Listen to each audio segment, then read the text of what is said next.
Hi, I'm Bill Bradley. Join me for a recent excerpt of American Voices.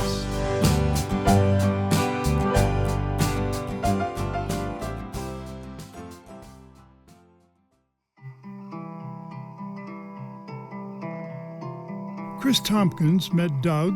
They fell in love, got married. She was the CEO of the company Patagonia, while Doug had started the company North Face and Esprit. Now, you might think that they would choose to live a nice life of comfort in a big fancy house and enjoy all the luxuries that they could afford. But that's not what they wanted.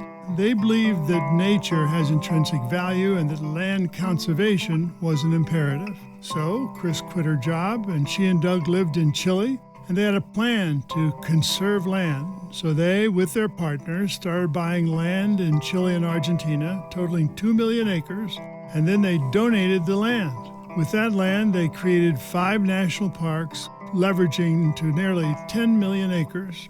Doug Tompkins died in a kayaking accident in 2015. Kris has continued to work in conservation, and she joins me now on American Voices. Kris, thanks for being here. Well, I'm delighted. Thanks for having me. So why did you select Chile to begin? You know, Doug he was a ski racer, and he used to train in the off seasons down there. And he didn't have any money, so he hitchhiked around Chile and Argentina. And then in 1968, he and Yvon Chouinard, the owner of Patagonia Company, and Doug and a couple other friends decided to drive an old van from San Francisco down to the tip of Argentina and climb a very emblematic peak called Fitzroy. And I think that trip really solidified the Southern Cone as a geographical area of their hearts and minds. So a lot transpired from that trip. Yvon, when we started making clothing for climbers and such, 5 years later, he decided to call it Patagonia because he never really forgot that region. And Doug must have left there with something engraved in his mind. Right. And then he returned. How many years later? Well, 1990, 91, he went back down, and the first piece of property he bought was in Argentina. So what was it like when you met Doug for the first time? He was quite a character, I must say. Even back then, he brought a lot of things to my life.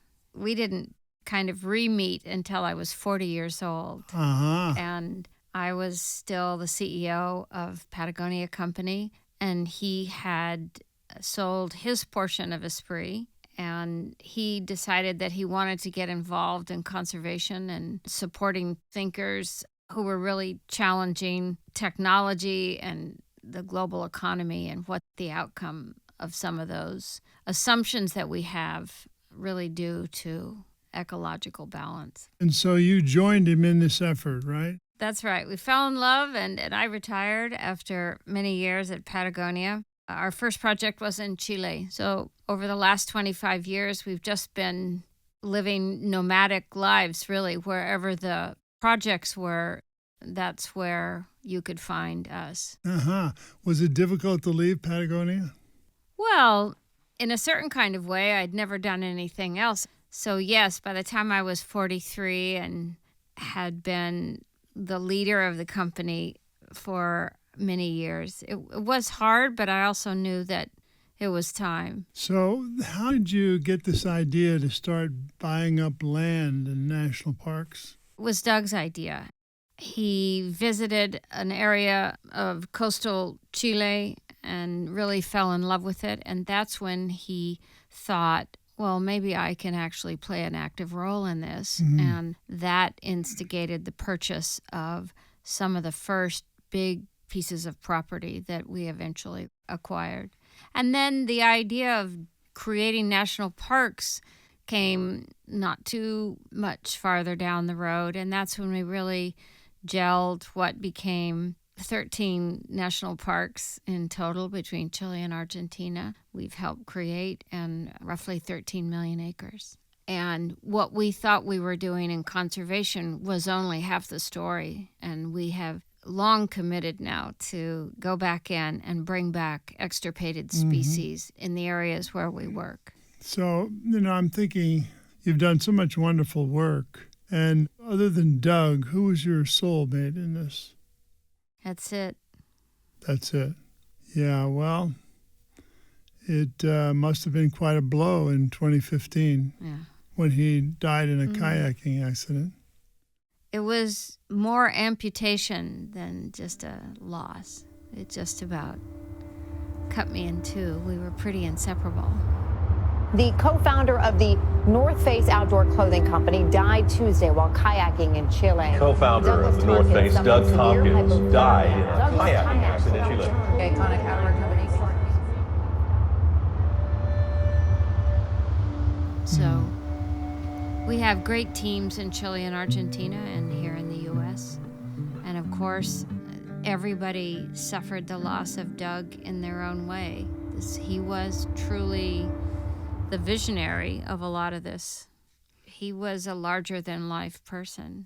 He was unique. Could you tell us a little bit about him, about what he valued and what he taught and what was so unusual about him? He was entrepreneurial in every way. He had no interest in working for somebody else. Very driven. He never thought anything was impossible. That's an interesting thought, you know. It wouldn't stop him. He might have been stopped along the way once he undertook it, but the undertaking, the decision to undertake it, would never have entered his mind. He calculated risk well. I think that's why he was still alive after decades of climbing and serious kayaking and all the things that he did. But I just don't know anybody else like him other than Yvon Chouinard, his good friend and the owner of Patagonia company. But now it's on you. How do you get the strength to carry on?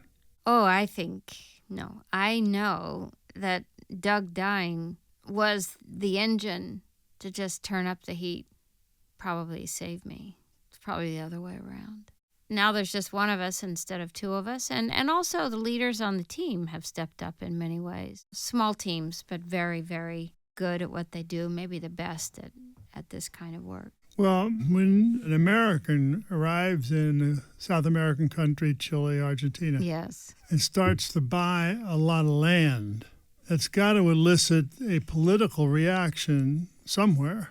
Oh, and that somewhere would be Chile in the early 90s. Well, as we began to acquire large tracts of land, for every good reason, looking back on it now, there was tremendous suspicion and criticism heaped on our heads. We were accused of wanting to start a new nuclear waste dump for the United States, a new Jewish state, even though we were raised as Anglicans, that we wanted to take all the cattle out of this area in Chile and introduce the American bison and all sorts of things, which today, of course, they seem ridiculous. But when you think back to the moment when two foreigners come and they buy up a few 100,000 acres of pristine temperate rainforest and don't cut the trees and just say, we're going to protect this and build infrastructure on it and everyone will be welcome. Of course, that launches 1,000 ships of suspicion. Yeah. I always describe it like this. If you buy a Picasso and you hang it in your living room, your friends will see it, your family will get to enjoy it. But that's it. If you buy the same Picasso and hang it at MoMA or any number of museums, millions and millions of people can see that painting and learn from it. They can criticize it. They can fall in love with it. And we believe the same thing about land. In today's world, we are so divorced from nature. And one of our goals is to get people back out there. If you go to one of our parks in the South, in Patagonia, you're going to be rained on, maybe snowed on. You're going to be miserable. The winds are high octane. And those are the days in your life that you never forget. And those are the times when you fall in love with things that in our very urban setting today, you lose track of.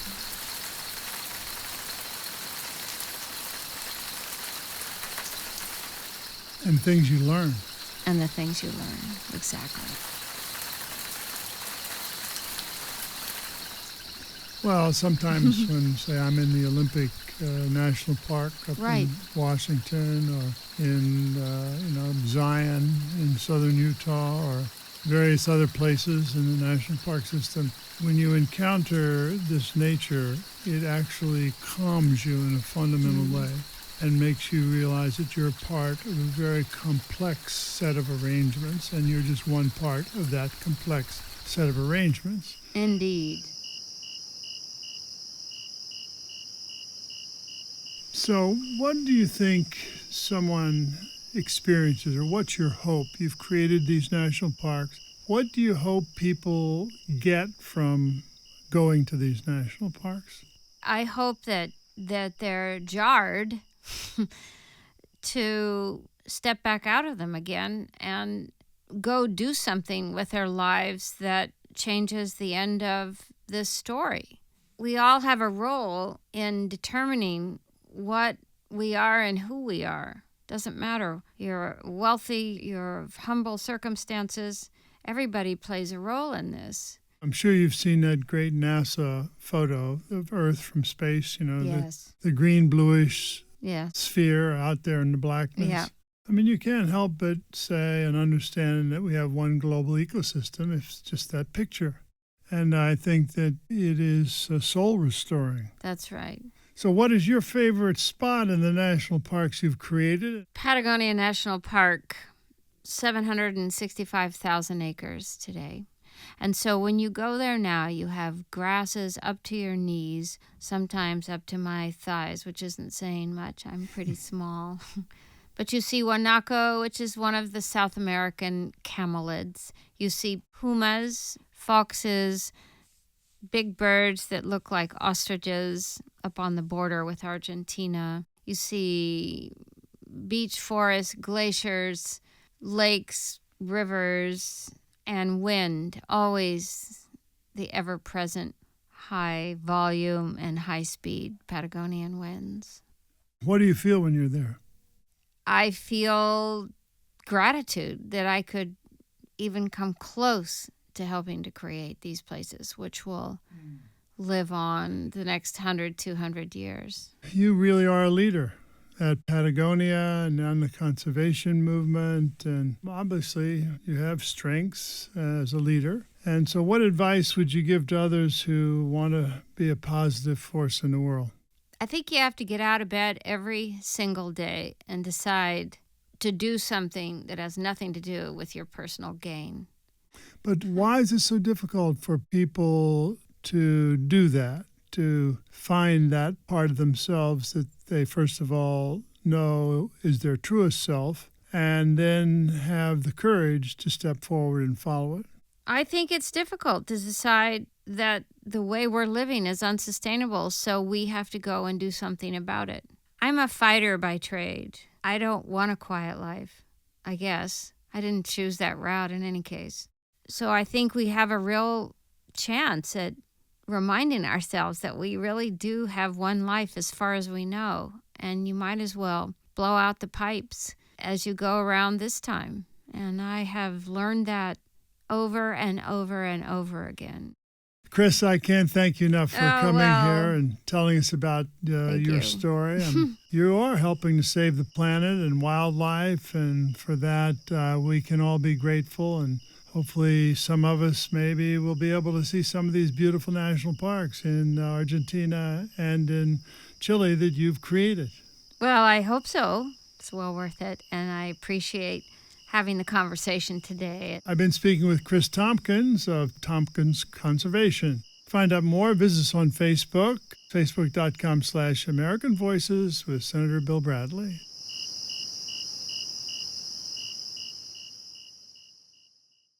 Thank you for listening to American Voices here on my YouTube channel. For more interviews celebrating the goodness and creativity of the American people, click the subscribe button below.